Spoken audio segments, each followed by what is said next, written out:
My name is Stephen Tabert. I am the volunteer director for the University of Chicago Affinity Alumni Network, representing the Los Angeles LGBT community here. We're very excited to plan even more events throughout the year, so I'll get the word out to all of you and we'll see each other again. So without further ado, I'm going to pass the microphone back. But thank you so much again for coming. I really appreciate it. I think this is a very special event. We have two amazing speakers. Okay, thank you. I just want to put in a welcome again and a pitch to talk a little bit about the One Archives. The One Archives is the largest LGBT archives in the world. What my purpose in joining the board and my interest, it was basically to get Jeanne Córdova's papers. And then Carolyn Weathers' papers. And several other people's papers. And that just leads me to the opportunity to let you know that we do collect your materials. If you have materials, we have archivists and staff members and board members who are interested in collecting materials. Material has been coming in here for 30 or 40 years as one in its various incarnations. And so we're always looking for newspapers we don't have, books we don't have, people's papers, people's notes, diaries, organizational papers especially. Does the Alumni organization in Chicago have some papers? Another part of our mission is to bring our collection to the community. Because if it sits here, it's great for researchers because they can find it, but people out in the community don't know about it unless we make events like this one and others out in the world to happen. So I want to tell you about a current project that we're developing, which is LGBT history curricula for secondary schools. Now, you may know that the California legislature mandated that LGBT history be included in secondary education in California. It wouldn't happen if one wasn't part of a group who's developing these curricula. So I wanted you to know that because that's going to affect more people at an age that's more important probably than the rest of us out here. Because we know a lot about that, but the kids don't know. And this is how they're going to find out. One of the parts of the curriculum is to develop a series of history panels. And these are going to be displayed in schools, in organizations, in companies. They're going to be available to rent or to purchase so that the history of LGBT people can be seen in many different venues. Each one of those panel series is available, well, except for the ones that are already sponsored, but we're looking for sponsors of these various projects. And so if any of those interest you, you can sponsor an entire panel, history panel, for $1,500. Your name and thanks will be on every one that goes into every school. So this is going to help us to get this up and running really fast. So if you're interested in that or part of that, come see me afterwards. Right now I'm going to introduce Chris Freeman, who's our secretary of the board, and he's going to lead a conversation with our dear friends, Jeanne Córdova and Reverend Troy Perry. Well, I want to welcome you all here. How many of you are at this building for the first time? Well, this is what we on the board would call a successful event just from that, right? We want you to come down here. We want you to see what we're doing. This is a very special day. You guys are in company that you'll know by the next hour just how privileged we are to be in the company of such pioneers and such real important voices and activists who help make the modern gay movement. I created a course at USC in the Gender Studies department called Queer Los Angeles, and these are people whose lives I teach. Jeanne came to my class and spent a day, we read her memoir, When We Were Outlaws, which is just a stunning history of this movement, but also a beautiful personal history. And Troy started from 9 or 10 people and reached 1 million or so out of his living room. So these are the people who really got things going. Interestingly enough, they both started with kind of religious backgrounds. It's true. And the queer people have always had a complicated, I think we could say, as Facebook used to let us say, relationship with religion. So, Troy, why don't you tell us a little bit about your younger religious background before MCC, and then Jeanne can give us a little preview about hers, and then we'll move to the late 1960s and talk about the movement. And we're going to cover about 1965 to 75 today, more or less. And then at the end, I'll open it up for comments and questions. I'm a preacher, so automatically I want to stand behind a... Yes, I was a young man who started preaching when I was 13 years old as a street preacher in the Pentecostal faith. It taught me how to project my voice for later, for gay demonstrations, as I always say. But I started preaching at a young age. I was licensed to preach in the Southern Baptist Church at age 18. At age 18, I went to my Pentecostal pastor. I told him about these feelings I was having, and his eyes finally lit up after an hour, and he said, all you need to do is marry a good woman, that'll take care of that problem. So I married his daughter. I wasn't funny or flippant then at all. And so I started preaching. She and I, it was very, very interesting. We moved to California. And when we arrived in California, I was already thinking I'm different. There's something, I can't put my fingers on it, but I'm attracted to men. What is the problem? And in the Pentecostal faith, that was a big, big no-no. And back then, people didn't even really talk about sex from the pulpit except the most general way. But when it came to homosexuality, it was listed in the minutes of our denomination that if you were thrown out of the church for being a homosexual, you could never be a clergy person again. And so that just ate at me. When I came to California, I was heterosexually married, 2 children, pastored the Church of God of Prophecy in Santa Ana, California, and it was there I came to terms with who I was. And that's after I walked into a bookstore, if I can just go ahead and finish this. Walked into a bookstore, but then I saw a physique magazine. And I had never seen a physique magazine in my life. And I tell people today, that's when they were still wearing bathing suits. I said it was so strange. But I immediately became aroused. I knew, that just underlined everything I thought about me. I finally got up enough nerve to walk up to the woman, who I knew today was probably a lesbian, and I said, do you have any books on homosexuality? Somehow I knew that that title applied to me. And she said, oh, I've got a few. And I tell people today, she, threw in some soft porn novels, but there were 2 things that changed my life. Number 1, it was a book called The Homosexual in America by Donald Webster Corey. And when I read that book, it let me know that I was not sick, I was not sinful. It just opened my eyes to a lot of things. It described gay people. The second thing was a little magazine called One. And when I read it, my God, I was shocked. It said there were millions of people like me in America. When I knew that, I then had to go back and go to my district overseer, tell him I think I'm having problems, just like I did my father-in-law. What's the problem? And finally I said, I think I had the word. This time I said, I think I'm homosexual. He just turned white. And he said, have you molested some little boy in the Sunday school? I said, no, sir. He said, well, what makes you think you're homosexual? I said, well, this magazine and this book says I am. So, Jeanne, the way I want to segue to you now from that story from Troy is, in some ways it starts out of anger and it starts out of exclusion, and then you try to find where do I belong. And I think that's not unlike some of your own journey into feminism and to the lesbian feminist movement. So maybe you can give us some... I didn't have or find God on my path, so I had to proceed without him or her. And I agree with Chris that I think all of us as gay activists start from some place of exclusion, and my falling out of love with God and falling in love with the gay movement was sort of a religious experience in a very secular way.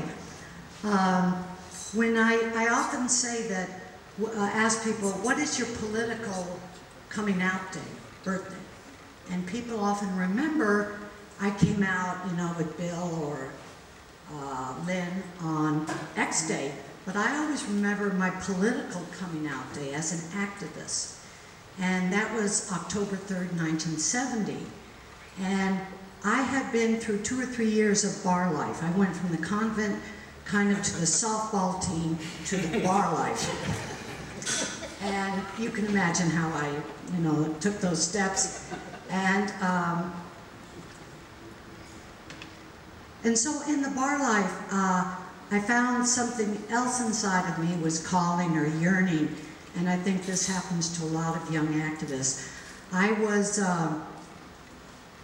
wondered if being gay only amounted to playing softball, drinking in the bars, and who's sleeping with who. That was my life for a couple years, and I grew very bored with it. And I think something was driving me to find more. And I said, it couldn't all come down to this, you know, after years and years of being oppressed and not knowing who I was, all I find is the softball and who's sleeping with who gossip on the weekends. And so that's why I joined the Daughters of Bilitis, because I heard it was an organization.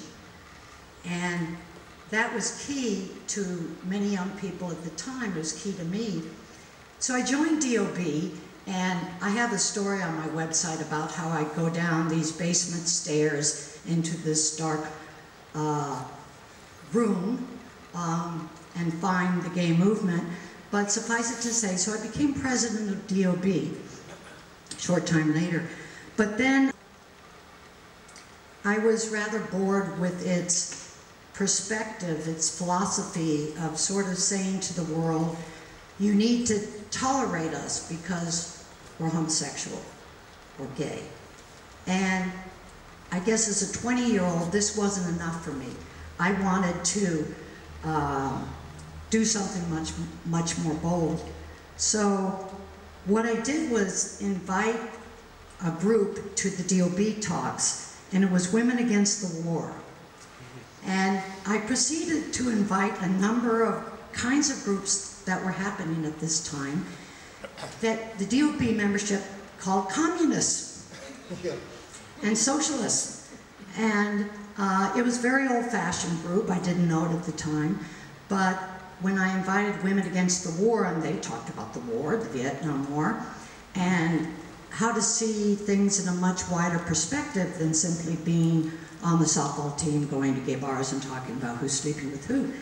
So then I thought, well, maybe my days are numbered here in this DOB.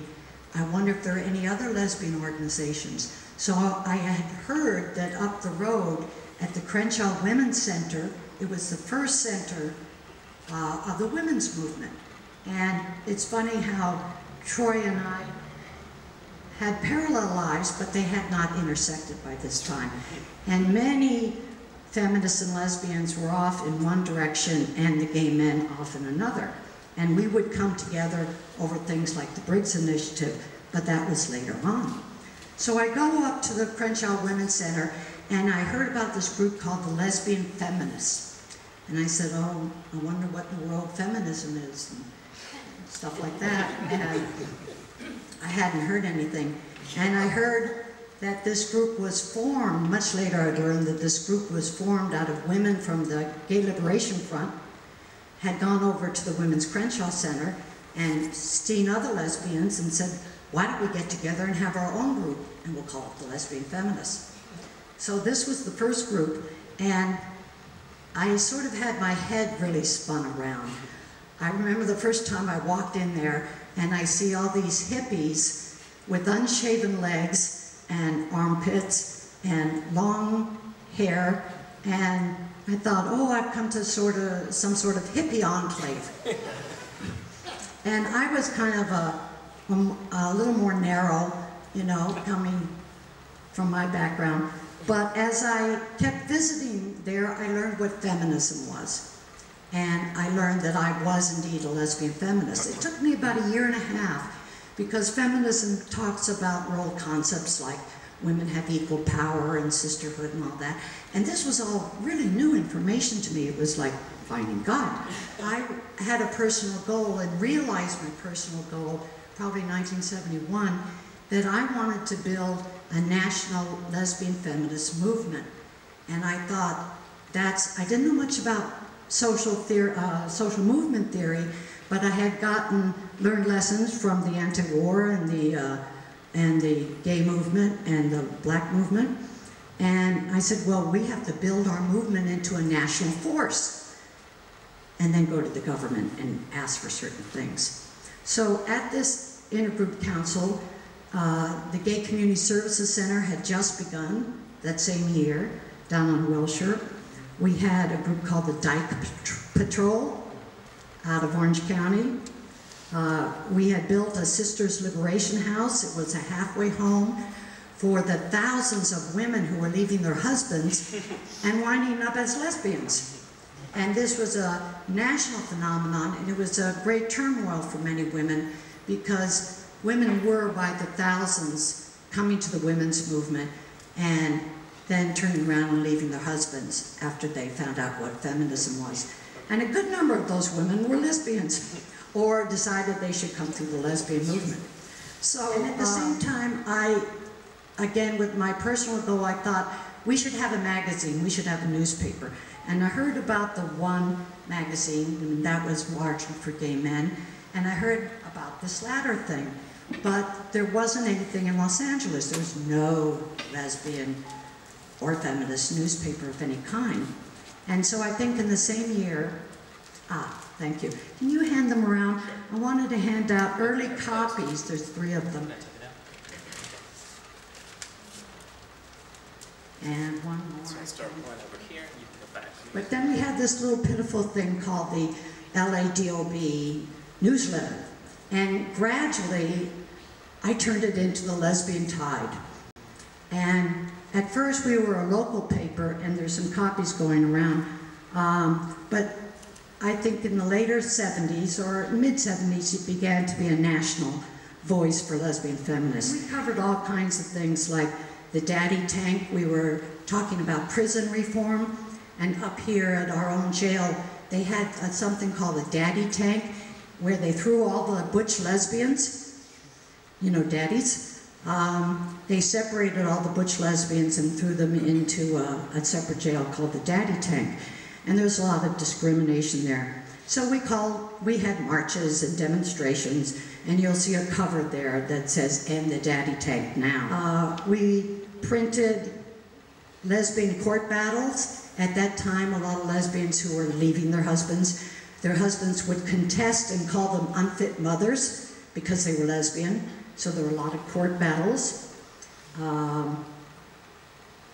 One of the big things that happened is that there began to be a separatist lesbian feminist feeling and thought. And this was sort of the time that a lot of lesbians decided, well, we want to be in the women's movement and not the gay movement.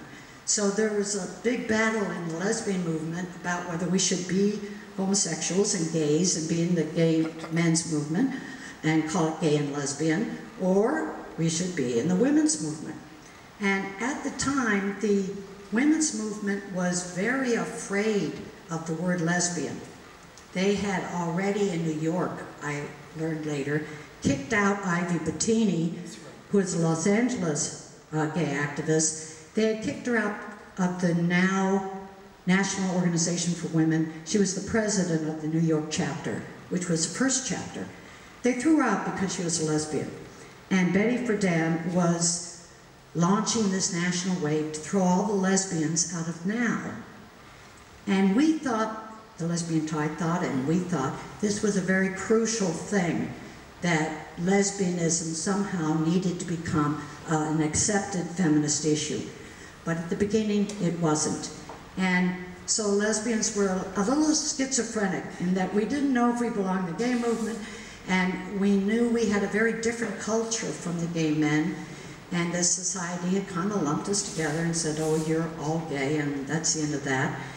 But, so we were caught in a sandwich, kind of a sandwich, and I spent much of my early life with other lesbians trying to figure out which movement was a better home.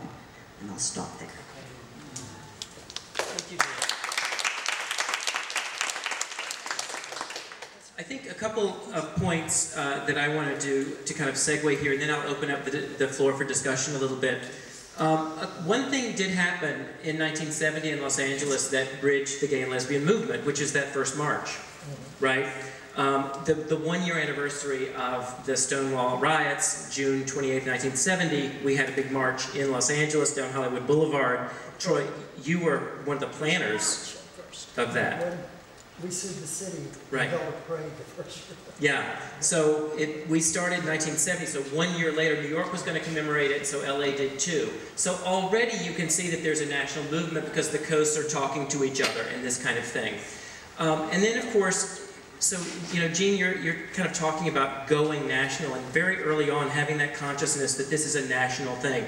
And Troy, with MCC, you know, you start in your living room in Huntington Park, you moved to a small church in LA, and very quickly, can you just maybe tell us quickly when it came to you that you should go national with your movement, and then we'll open up the floor. Because I think that's a really important part of this story, right, is that the consciousness from the individual to the small group to the local group, and then suddenly you realize this is a bigger story, right? And then we have two of these national leaders right here. So Troy, when did it come to you that you were bigger than one small church in LA? I received a phone call from San Francisco where a gay man was fired from his job, and I held a demonstration at the State Steamship Company, and it was amazing to me. I had no idea who the people were.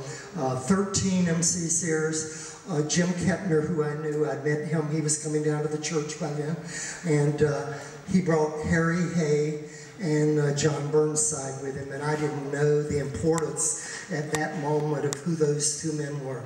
And I talked to John after Harry died, and I'd always wondered, you know, what did Harry think about me? I mean, really. And John said he thought you just, you know, could talk in front of a crowd. He said he just was impressed.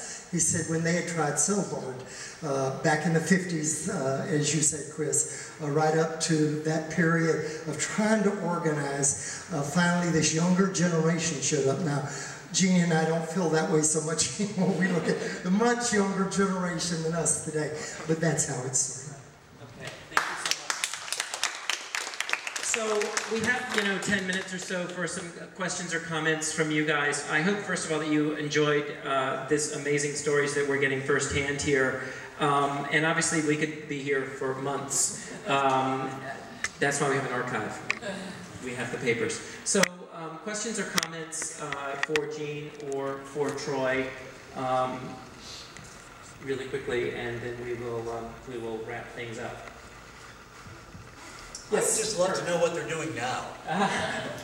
Oh, you know, sitting back on their laurels. You want to just pass this? What we're doing now. It's a great question, sir. Thank you. Earlier today, Troy and I were talking indirectly about what we're doing now. And one of the big things we're doing now is trying to stay alive. And at one time, one asked us to put together all the lesbian publications from the last 40 years and tell a story.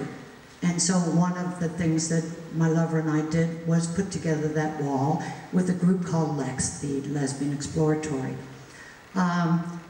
Mostly I'm writing.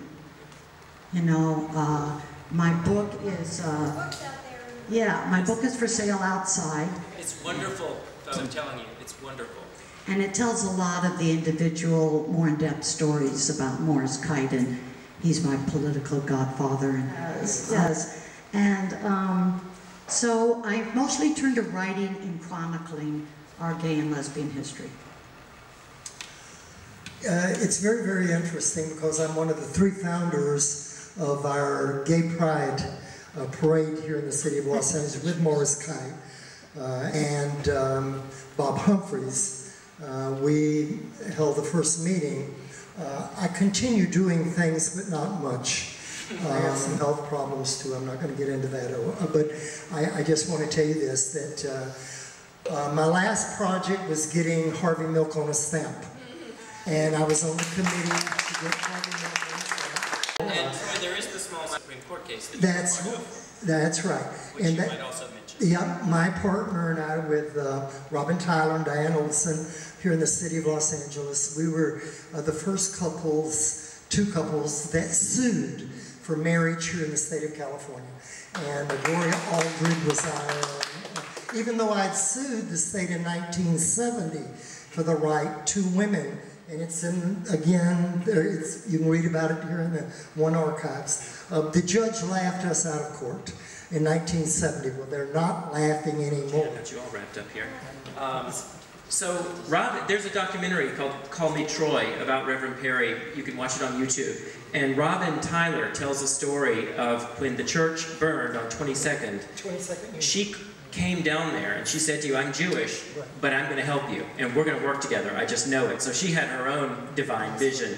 And here you are 40 years later, 45 years after that, being part of that lawsuit. So, you know, we should all have such retirements. Jeanne, I'm going to give you the last word here. I guess I was there that night in 1971, I think it was, when the church burned down. It was in 73. Okay, 73. And I remember it very clearly. It was very horrific. Yeah, when it was burning down. Yes. You got that, that's right. Yeah. Hundreds of people. As it was burning down. And it was a very visual to watch this large structure burn down at the age of 23. It was very visual for me to see sort of the world's hatred. In the fire and the ashes, I kind of saw the world's hatred for all things gay. But what I wanted to do is leave you with what I think is a fascinating historical note. And that is, if I could stand up there, Chris. I want to tell you the story of, in 1977, there was a huge women's conference in Houston, Texas, called the International Women's Year Conference. And Jimmy Carter, through Midge Costanzo, who he didn't know was a lesbian, but who was, gave $5 million for the women in the United States to get together. Well, in Houston, two very interesting things happened, which I think you'll like to know. One is that they wanted to pass what was called the Alternative Lifestyle Resolution. And this was how the women's movement early thought of lesbianism. Let's call it the alternative lifestyle. And for many years, they wanted us to hide under this backwards word instead of the word lesbian. So myself and a bunch of other people in Houston got together and we tried to have a floor fight over substituting the name and putting in the lesbian resolution instead of the alternative lifestyle resolution. But that just shows you how the women's movement felt about lesbianism. The other funny thing that happened down there was, do any of you know the story of where the expression people of color or women of color comes from? Any of you know where it was first used? Okay, well, I love these fascinating bits of history. In Houston, 1977, the Black Caucus had just begun to organize, and all these other groups, and they said, well, we want to be part of your resolution, you know? You got to let us in. We want to get on the floor of the convention.